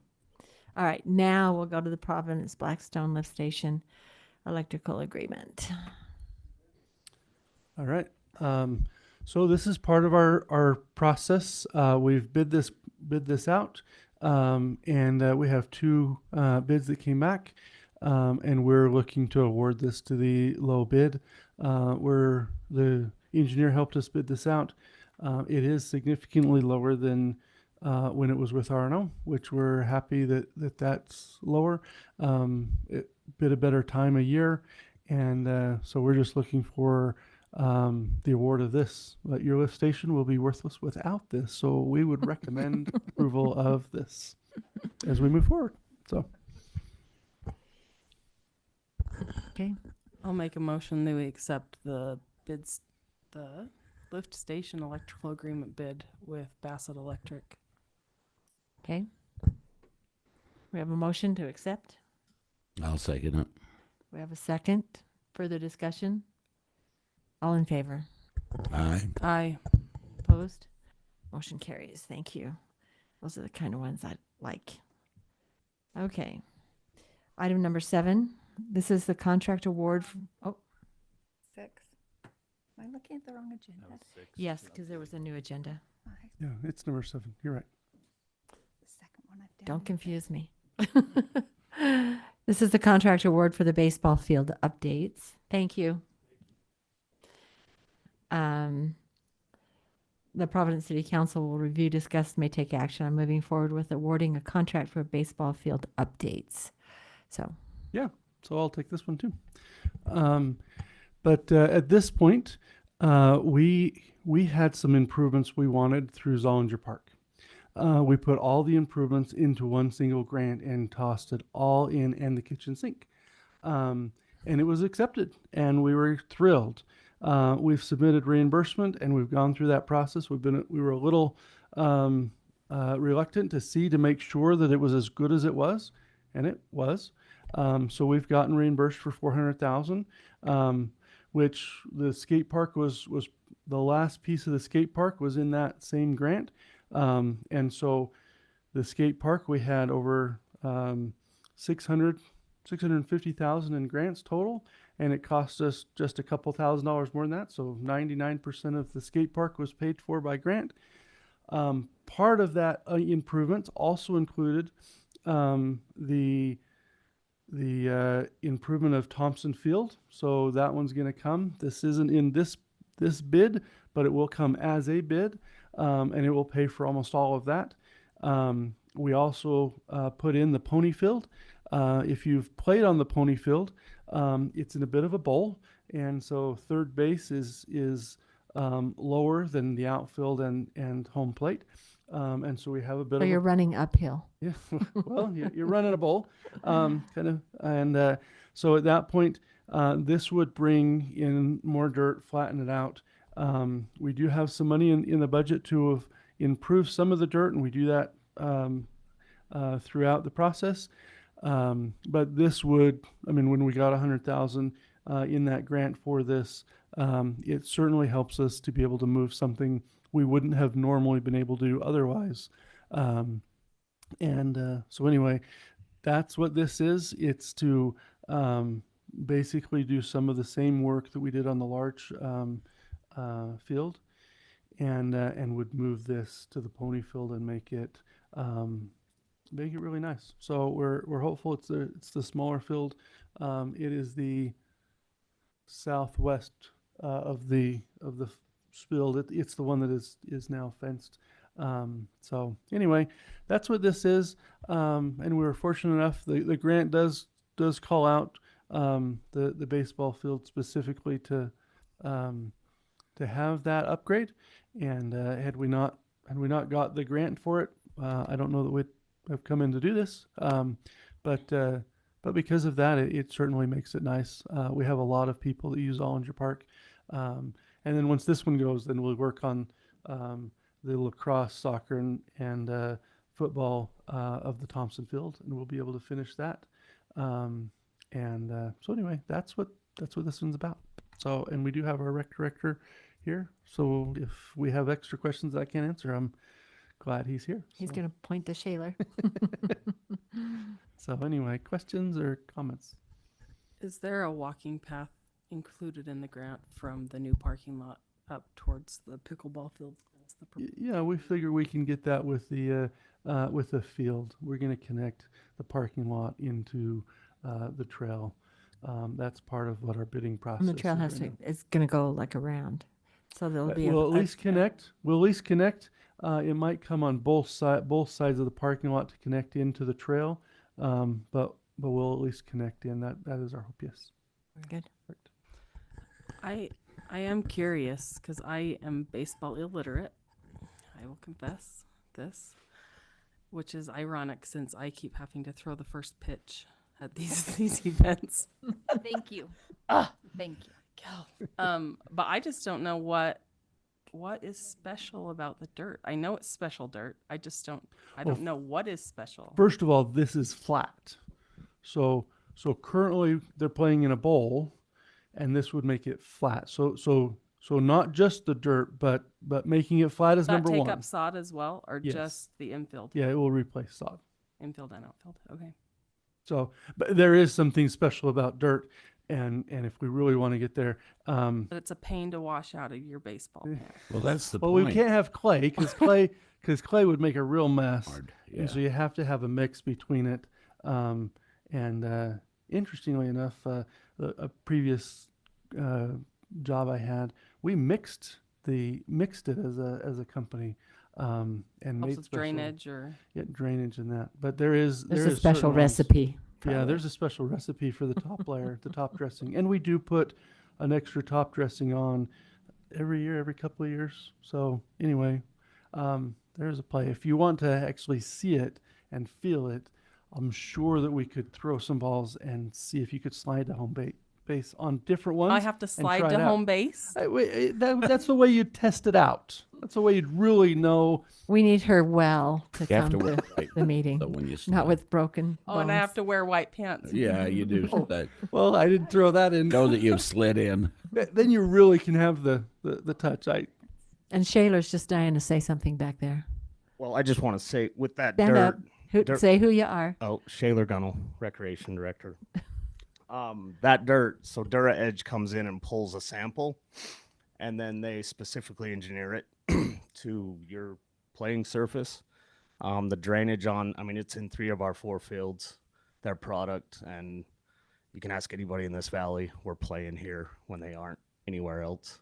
So I've been really impressed with it. It is a hit and miss on how wet you keep it, how dry you keep it for playability, but it really plays better than anything I've seen in my 10 years here. So Well, if it's Shaler approved it, I'd be good.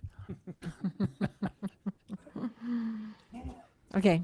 You do a great job keeping Further the fields questions? nice. I just want to make a comment how much we appreciate you Yes. again getting grants.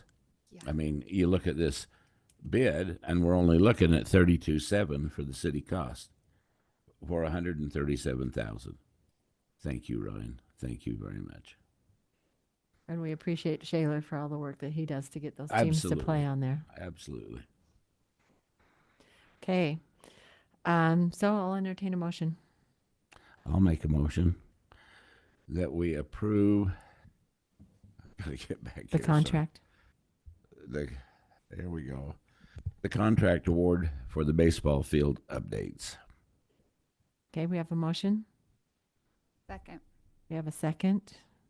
Further discussion? All in favor? Aye. Aye. Any opposed? Motion carries. Moving right along. Okay, the next item is the Allen property right-of-way purchase for 100 South. Remember, we have a contract, or we have a grant to widen that piece that's down there by the tractor store. And so, Ryan, I'll let you explain. All right. So at this point, we have 2 parcels that we're looking to acquire the right of way. The first parcel is the Allen property, and it is an undeveloped piece. So if we come down to about where we were at before, I'll take off the zoning here. So that you can see it better. This is across from Tractor Supply. We have the parcel here that's the Allen piece. We're looking to acquire enough to bring in the curb gutter sidewalk so that we can bring all the way across. Our goal is to widen the road and to put in curb gutter and sidewalk all the way. It has already been done in front of the extra building for Discount Tire. So sidewalk already goes across here. We're hoping to extend that. We have 2 parcels to acquire. One has a little bit more out in the right of way, in the road. Doesn't quite show that on here. So the George Honey piece has a little bit more area to buy than the Allen piece. The Allens, the engineer's been working with them, and our right of way acquisition team's been working with them. As I understand, they've agreed to the number, and so we'd like to be able to have it approved. And how we came to the number is we took the tax assessed value, and we offer them the tax assessed value for the property plus the cost of an appraisal, so that we didn't have to go out for its own appraisal using the assessor, the tax assessor, the county assessor as that primary valuation. And so we've done that, and we've come to an agreement, and we'd ask that you approve that. And any purchase of land we bring back to you. I would note, if we want to talk about negotiating of prices other than what we've offered and it has been accepted, if there's a desire to do something different, that discussion would be a closed session discussion, and would go into closed session and come out. If we are accepting as has been negotiated, and I would say that 100% of this amount is included in the grant. So I was looking at the agenda. That's what I was going back for. Is like, there's only maybe one thing that doesn't tie to a grant that we've already had. So but this one would pay out of that grant. So we are acquiring the right of way out of the COG grant we received. So, and this is an amount that was expected inside there. So are you lumping both of them together? No, they would need to be approved separately. I'm Yes. just talking about them Together. Okay. I just wanted to make sure that everybody understood you were talking about them together. And how do you foresee because Allen's accepted, correct? Mm-hmm. But Honey has not. So if we approve Allen, but Honey never accepts, how do you see that affecting the overall project?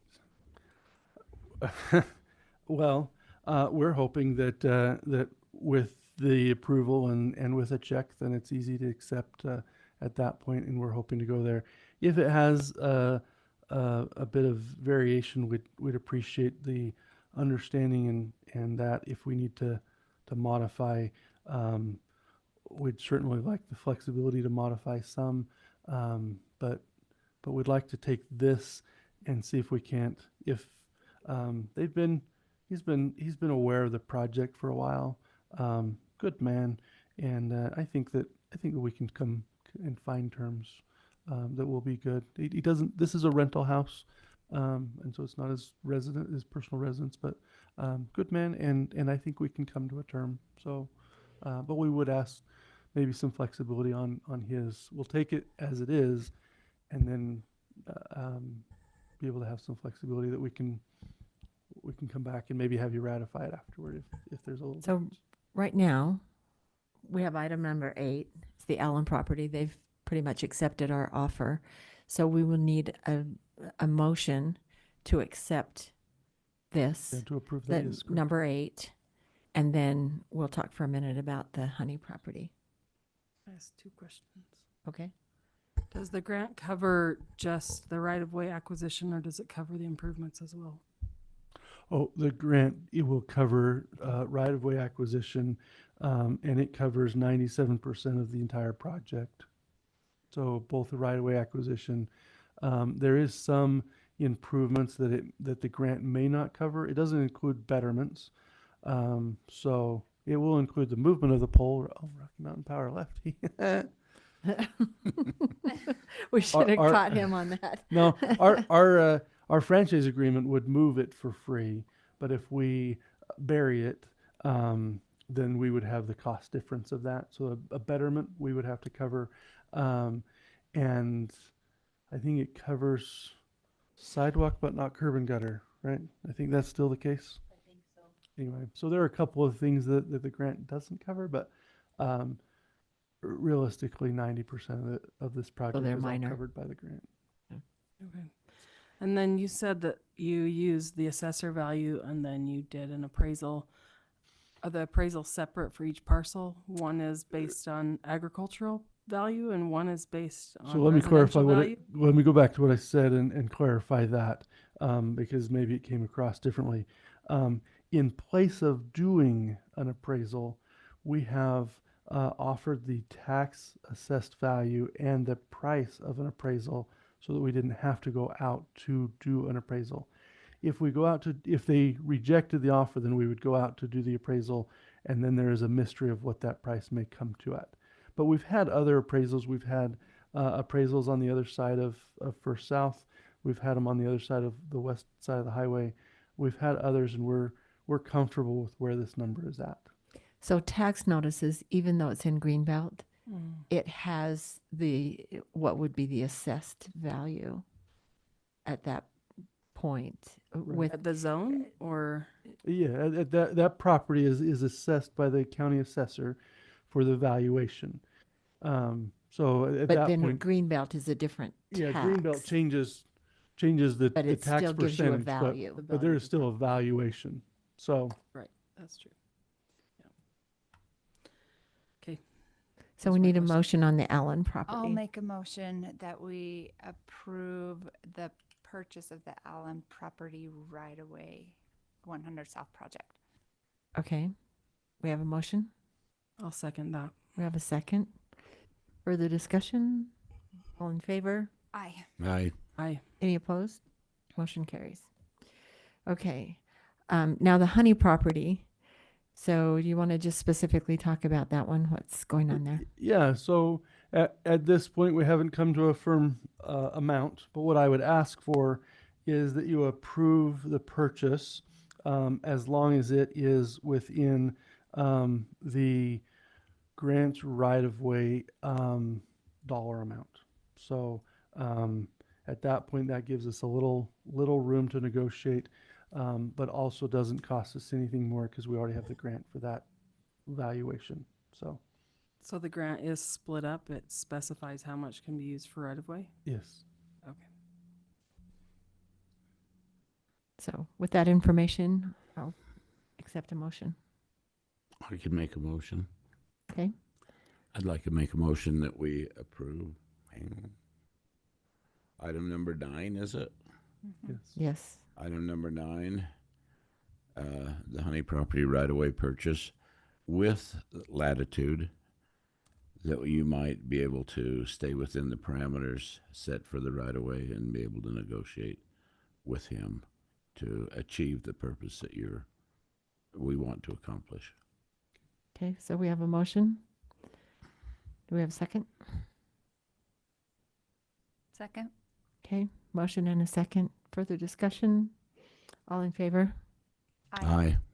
Aye. Any opposed? Okay, moving right along.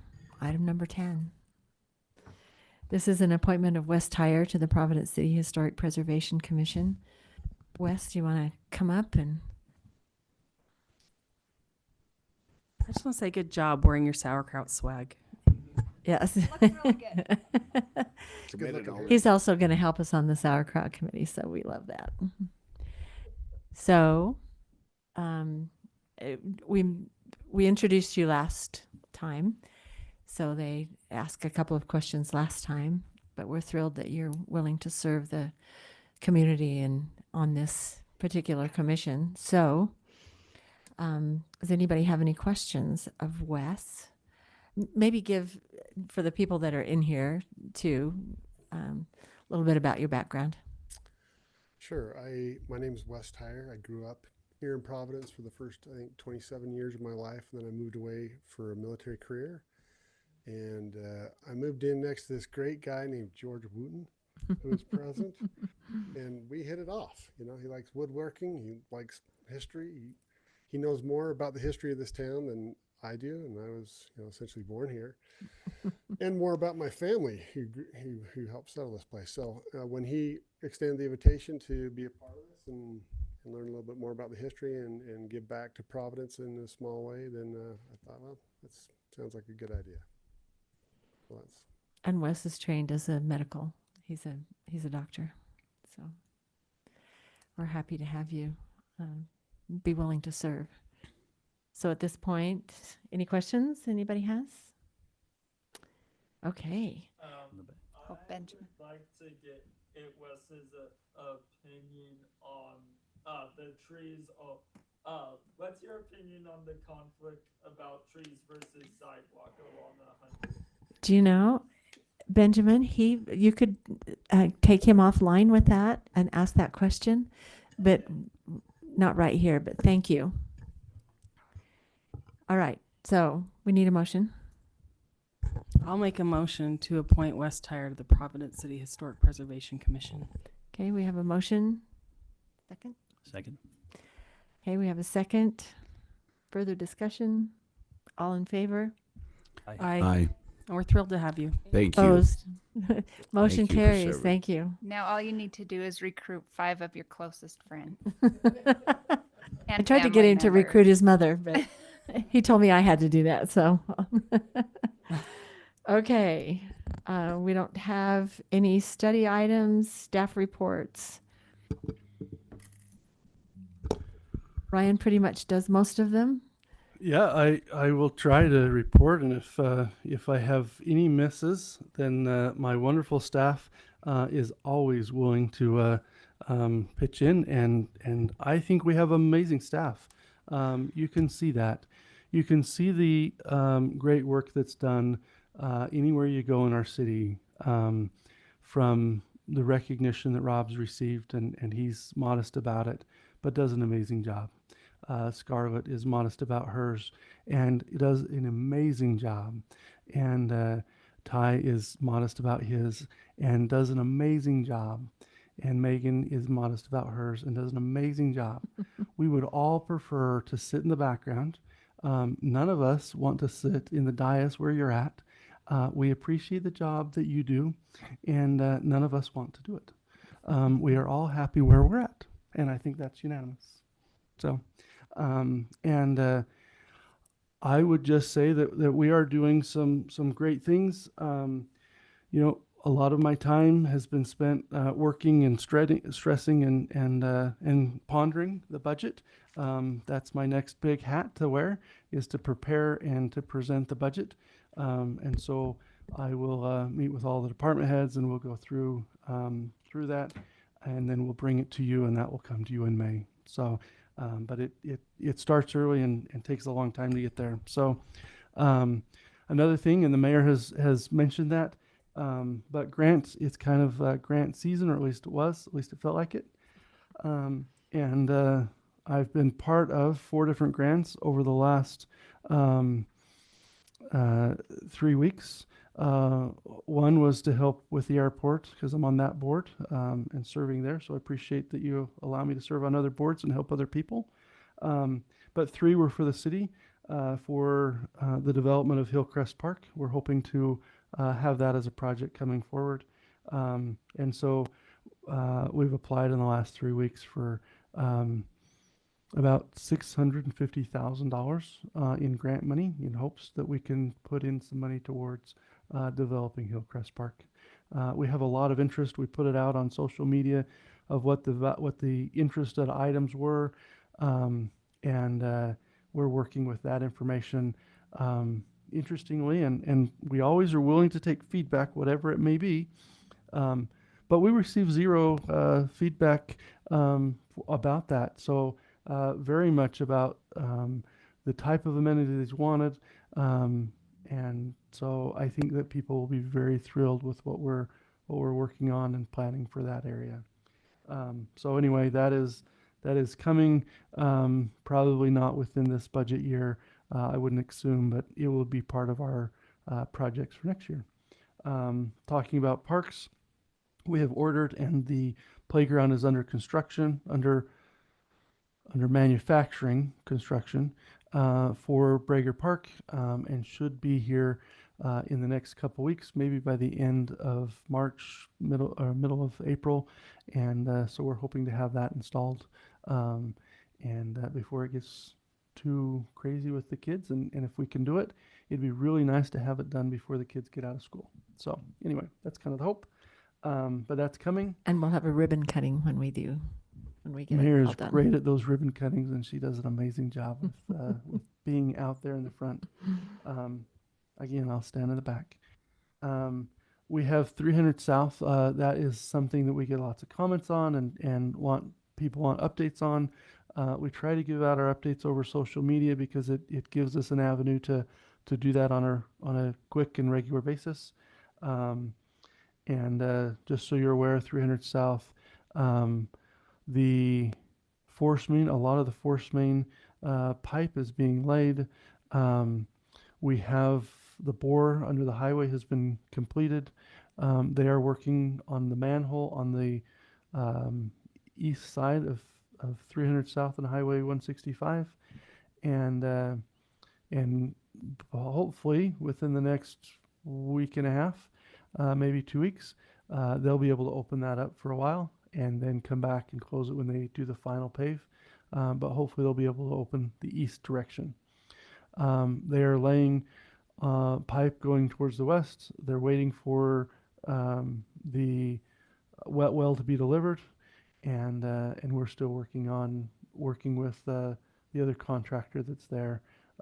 They've had a little struggle and are a little bit behind, but we are happy with the contract and the way we've done that. So we appreciate the change that was made there, and I think that's a extreme positive change for the system. So anyway, and then we're having our cameras installed. Interestingly, we had the camera on First South roundabout. We've added a camera there within the last couple weeks, and we had an accident there on Monday night. And so I was able to pull up that and watch the video. The guy, bless his heart, he was just a young student at Utah State, and you know was tired, kind of nodded off there. That's what he tells me, and just kind of went through it. And so anyway, we're working with him to see what we can do to help get it fixed and get things working out. So anyway, but we have a camera and we can see exactly on it. We can see where he recognized and pulled the wheel and went right over that block retaining wall that's there. So anyway, but it's good. We will have a camera at all of our bathroom facilities to watch the exterior of those. We will have a camera at nearly every park, nearly every water site, and the goal would be to have one watching each of our crossing guards. So we're and again, that's our fiber at work for our fiber work. utilities. It's one more thing that fiber can do for us. So we are doing our water system over fiber. We're doing our camera system over fiber, and we're allowing and having residents be able to operate over it. It is an amazing ability to have such bandwidth to work with. It's fun to see what it can do. So anyway, just one more thing that saves us. So anyway, and then Scarlett talked about it, but these general plan, we've put those up. We have some at the door. A framed framed general plan of the key initiatives was given to each office to be prominently displayed throughout the city offices. So keep an eye out. They should be fairly well displayed. And anyway, I don't know whether we got through one for the mayor, but we'll make sure that the mayor's office has one as well. The mayor needs one. Capstone of the historic preservation. They'd worked tirelessly for a number of years. even probably since I've been here, they've been working to try to get this painting. And this is an original Edie Thorpe painting that used to hang in the First Ward. Yep. First Ward. First Ward. And it has been donated by the family to The the city. Astle family. The Astle family to the city, and we have been able to get it mounted, or get it hung, and I think it looks great. So it's we're making progress in lots of different things. We do have our recreation that's going on. We have some open signups. We have a lot of things that are coming about. So anyway, Ty, do you have anything else to add? Scarlett, do you want to add anything? And Rob, do you want to add anything? Okay, there we go. And I almost made 8 o'clock. Oh, I was really close. Close. Okay, we don't need to do an executive session, and so I'll entertain a motion to adjourn. I have to tell our staff how great they are first before they bolt out of here. Rob, Get napkins, I think. he's awesome. We just really appreciate everything you guys do. I'll make a motion to adjourn. Second. Motion is second. All in favor? Aye. Aye. Aye. Okay. Anybody opposed? Somebody doesn't want to go home?